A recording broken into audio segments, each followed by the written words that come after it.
আসসালামু আলাইকুম প্রিয় শিক্ষার্থী, মডিফায়ারের ৫ নাম্বার ক্লাসে তোমাদের সকলকে স্বাগতম। আজকে আমরা রুল ৩ থেকে মূলত আলোচনা করব। সেটি হচ্ছে ইনফিনিটিভ অর ইনফিনিটিভ ফ্রেজ। প্রশ্নে যদি use an infinitive phrase to post modify the verb, ভার্বের পরে যদি ইনফিনিটিভ ফ্রেজ ইউজ করতে বলে তাহলে আমরা কিভাবে করব। এটা জানার জন্য প্রথমে আমরা জানবো ইনফিনিটিভ জিনিসটা কি। ইনফিনিটিভ হচ্ছে টু প্লাস ভার্ব ওয়ান।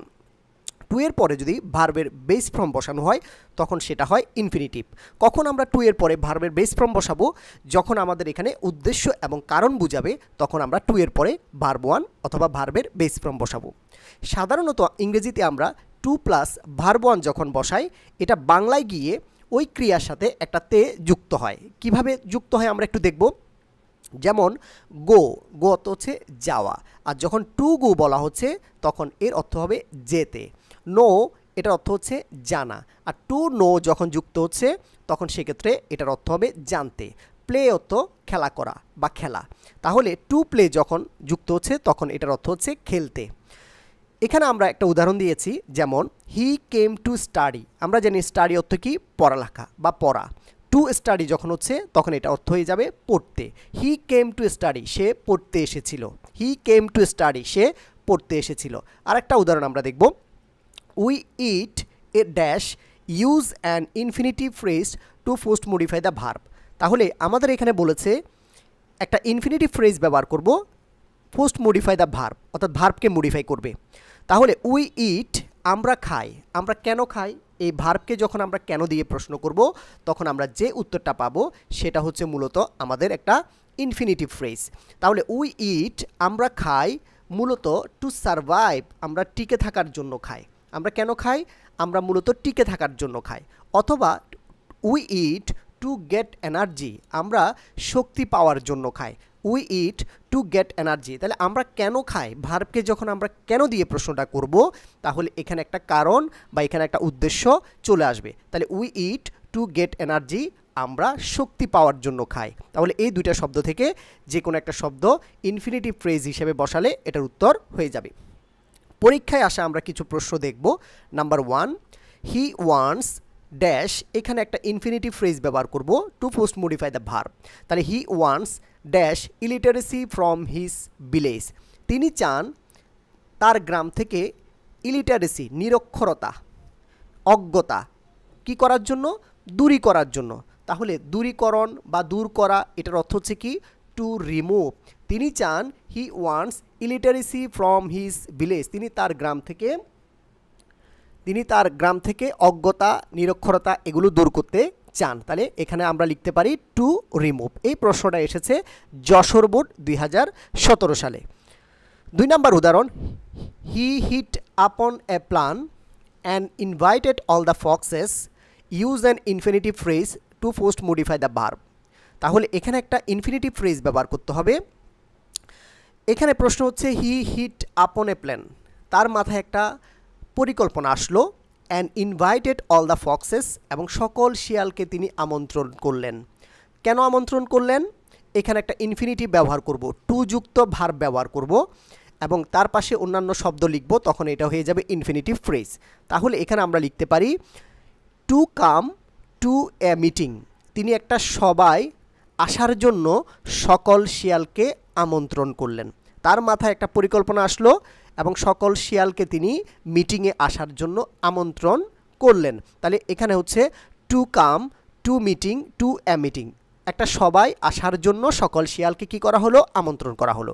তাহলে এখানে আমরা একটা ইনফিনিটিভ ফ্রেজ হিসাবে to come to a meeting এই শব্দটা যোগ করতে পারি। তাহলে এই প্রশ্নটা এসেছে ঢাকা বোর্ড 2024 এবং চট্টগ্রাম বোর্ড 2016 সালে। 3 নম্বর উদাহরণটা আমরা দেখব, we can easily engage landless people, আমরা দরিদ্র লোকদেরকে খুব সহজে নিযুক্ত করতে পারি, অন্তর্ভুক্ত করতে পারি। তাহলে এখানে use an infinitive phrase to post modify the verb, একটা ইনফিনিটিভ ফ্রেজ ইউজ করব আমরা। দ্য সেপলিংস, সেপলিংস অর্থ হচ্ছে চারা গাছ বা ছোট গাছ। তাহলে ছোট গাছ কি করার জন্য? ছোট গাছ কি করার জন্য আমরা ওদেরকে নিযুক্ত করব? ছোট গাছ রোপণ করার জন্য। তাহলে আমরা দিতে পারি এখানে to plant.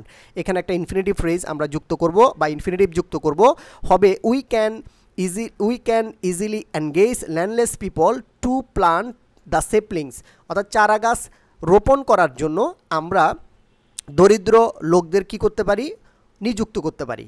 And ensure their safe growth, এবং তাদের যত্ন নেওয়ার জন্য তাদেরকে আমরা কি করতে পারি, তাদেরকে আমরা নিযুক্ত করতে পারি। তাহলে পুরোটুকু হচ্ছে we can easily engage landless people to plant the saplings and ensure their safe growth.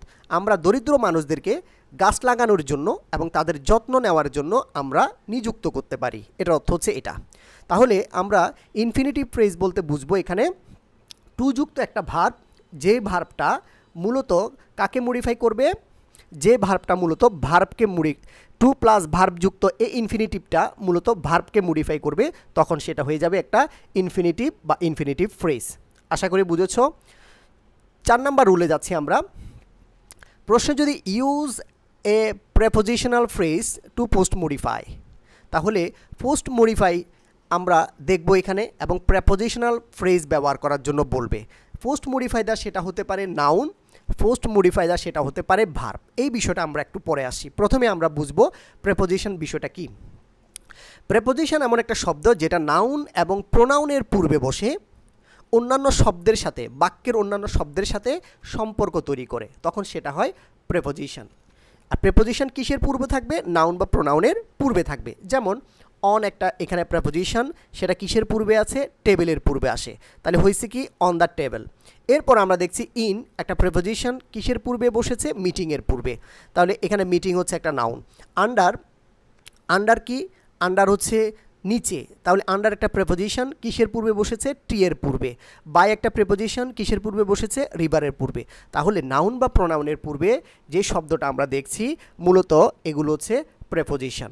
ওকে, এখন আসি আমরা যে প্রেপোজিশনাল ফ্রেজ নাউনকে মডিফাই করে, যে প্রেপোজিশনাল ফ্রেজ, মানে প্রেপোজিশনাল ফ্রেজ বুঝবো কীভাবে। এই যে অন দ্য টেবিল, এই যে পুরো একটা এই যে শব্দ সমষ্টি, প্রেপোজিশন দিয়ে শুরু এবং শেষ হচ্ছে নাউন, এই পুরো শব্দ সমষ্টিটাই মূলত হচ্ছে একটা prepositional phrase. In the meeting এই পুরোটাকে হচ্ছে একটা prepositional phrase. Under the tree এটাও পুরোটা একটা prepositional phrase. By the river এটা একটা পুরোটা প্রেপোজিশনাল ফ্রেজ। তাহলে যে ফ্রেজ মূলত প্রেপোজিশন দিয়ে শুরু হয় এবং নাউন দিয়ে শেষ হয়, এটা একটা প্রেপোজিশনাল ফ্রেজ। এই প্রেপোজিশনাল ফ্রেজ নাউনকেও মডিফাই করতে পারে, আবার ভার্বকে মডিফাই করতে পারে। যে প্রেপোজিশনাল ফ্রেজ নাউনকে মডিফাই করে সেটাকে বলে adjective prepositional phrase, adjective prepositional phrase. আর যে প্রেপোজিশনাল ফ্রেজ মূলত ভার্বকে মডিফাই করে তখন সেটা হয়ে যায় অ্যাডভার্ব প্রেপোজিশনাল ফ্রেজ। আমাদের এত ডিটেলসের প্রয়োজন নেই, এক কথায় আমরা যদি প্রশ্নে বলে প্রেপোজিশনাল ফ্রেজ, তখন সেক্ষেত্রে আমরা প্রেপোজিশন যুক্ত এবং শেষে একটা নাউন থাকবে, এরকম আমরা শব্দ সমষ্টি আমাদের উত্তরে লিখলে এটা হয়ে যাবে একটা প্রেপোজিশনাল ফ্রেজ। আচ্ছা, এখানে যে প্রেপোজিশনাল ফ্রেজ মূলত নাউনকে মডিফাই করে সেটা আমরা এখন দেখব একটা উদাহরণের মাধ্যমে।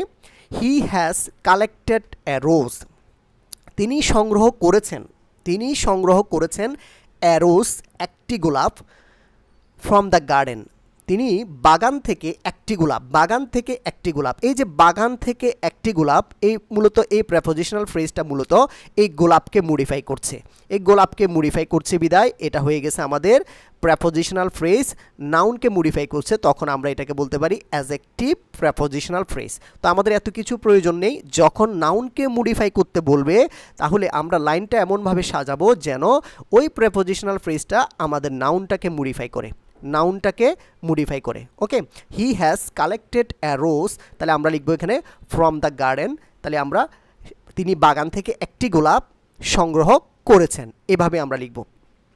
তাহলে যে প্রেপোজিশনাল ফ্রেজ মূলত ভার্বকে মডিফাই করে সেটাকে বলবো আমরা অ্যাডভার্বিয়াল বা অ্যাডভার্ব প্রেপোজিশনাল ফ্রেজ। এখানে মূলত ভার্বকে মডিফাই করবে, একটা প্রেপোজিশনাল ফ্রেজ ভার্বকে মডিফাই করবে। কিভাবে আমরা বুঝবো ভার্বকে মডিফাই করবে? ভার্বকে যখন আমরা কোথায় দিয়ে প্রশ্ন করব বা কিভাবে দিয়ে প্রশ্ন করব, তখন যে উত্তরগুলো পাওয়া যাবে সেটা একটা কি অ্যাডভার্ব প্রেপোজিশনাল ফ্রেজ। যেমন he is sleeping on the sofa, তিনি কোথায় ঘুমাচ্ছেন, এই যে ভার্বকে স্লিপিংকে আমরা যখন কোথায় দিয়ে প্রশ্ন করছি, তিনি কোথায় ঘুমাচ্ছেন, অন দ্য সোফা, সোফার উপরে, তাহলে এই যে উত্তর যেটা বের হচ্ছে এটা একটা প্রেপোজিশনাল ফ্রেজ এবং কাকে মডিফাই করেছে, ভার্বকে মডিফাই করেছে। ওকে, আগের প্রশ্নটা নাউনকে মডিফাই করেছে, এই প্রশ্নটা ভার্বকে মডিফাই করেছে।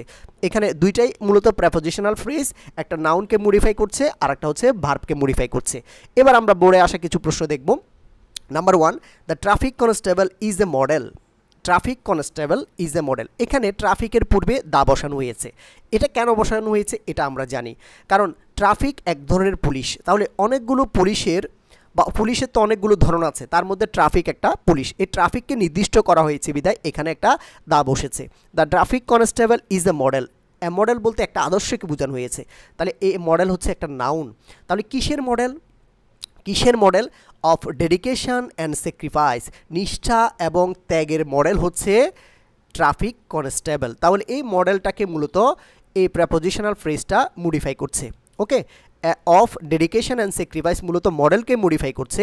তাহলে আমাদের এখানে চেয়েছি কি, use a prepositional phrase to post modify the noun, নাউনকে মডিফাই করতে হবে। তাহলে এই প্রেপোজিশনাল ফ্রেজটা মূলত নাউনকে মডিফাই করছে। তাহলে traffic constable is a model of dedication and sacrifice, অথবা আমরা লিখতে পারি the traffic constable is a model of hard work and honesty, কঠোর পরিশ্রম এবং সততার আদর্শ হচ্ছে traffic constable.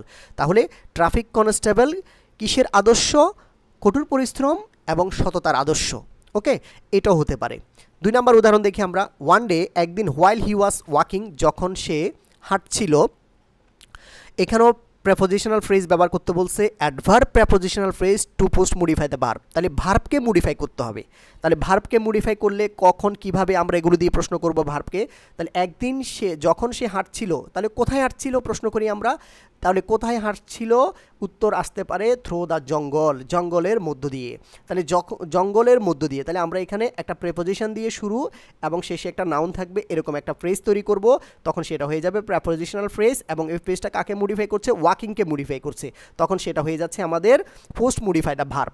Prepositional phrase to post modify the verb, ভার্বকে মডিফাই করলে এই প্রেপোজিশনাল ফ্রেজ হয়ে যাচ্ছে এখানে। তাহলে one day while he was walking through the jungle, একদিন সে জঙ্গলের মধ্য দিয়ে যখন হাঁটছিল, হি ফেল ইনটু ট্র্যাপ, সে একটা বিপদে পড়লো, সে একটা ট্র্যাপে পড়ে গেল, অ্যান্ড লস্ট হিজ টেল, এবং সে তার লেজটা হারিয়ে ফেললো। তাহলে এটা আমরা এখানে অর্থ বুঝে আমরা লিখব, ভার্বকে মডিফাই করে এমন একটা প্রেপোজিশনাল ফ্রেজ আমরা এখানে বসালে আমাদের উত্তরটা হয়ে যাবে। 3 number, once he sold ice cream, এক সময় তিনি আইসক্রিম বিক্রি করতেন। তাহলে এই ভার্বকে মডিফাই করার জন্য বলা হয়েছে, use a prepositional phrase to post modify the verb, ভার্বকে মডিফাই করব। তাহলে এক সময় তিনি আইসক্রিম বিক্রি করতেন, কোথায় বিক্রি করতেন, আমরা ভার্বকে প্রশ্ন করি কোথায় বিক্রি করতেন, অন দ্য বিচ, তাহলে সৈকতে বিক্রি করতেন বা সাগরে বিক্রি করতেন, সাগরের পাশে তিনি বিক্রি করতেন, অথবা হতে পারে ইন দ্য মার্কেট, মার্কেটের মধ্যে তিনি বিক্রি করতেন।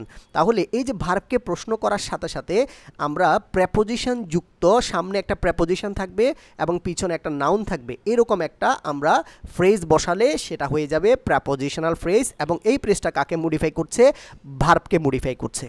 ঠিক আছে, তাহলে আমরা লিখতে পারি once he sold ice cream on the beach, অথবা আমরা লিখতে পারি once he sold ice cream in the market. এভাবে আমরা উত্তর করতে পারি। তো আমরা পোস্ট মডিফায়ারের আমরা 4টা রুলস দিয়েছি এবং প্রি মডিফায়ারের আমরা 8টা রুলস দিয়েছি। আশা করি এই রুলসগুলো থেকে আমাদের পরীক্ষায় কমন আসবে। তো এখানে আরও কিছু রুলস আছে, আমরা সেই রুলসগুলো মূলত এখানে আলোচনা করি নাই, যদি আমরা সুযোগ পাই বা পরীক্ষায় এই ধরনের প্রশ্নগুলো আসে আমরা আলোচনা করব। আপাতত এই ভিডিওগুলো দেখলেই মডিফায়ারের তোমরা সম্পূর্ণ পরীক্ষা আনসার করতে পারবে এবং খুব সহজে পরীক্ষা আনসার করতে পারবে। এই জন্য বেশি বেশি করে অবশ্যই প্র্যাকটিস করতে হবে এবং কিছু শব্দের অর্থ মনে রাখতে হবে, অর্থ বুঝতে হবে এবং কোথায় কি বসবে এটা বুঝতে হবে। এটার জন্য প্রয়োজন হচ্ছে বেশি বেশি প্র্যাকটিস, যত বেশি প্র্যাকটিস তত বেশি তুমি এগুলো পারবা। তো ধন্যবাদ সাথে থাকার জন্য। আসসালামু আলাইকুম ওয়া রাহমাতুল্লাহ।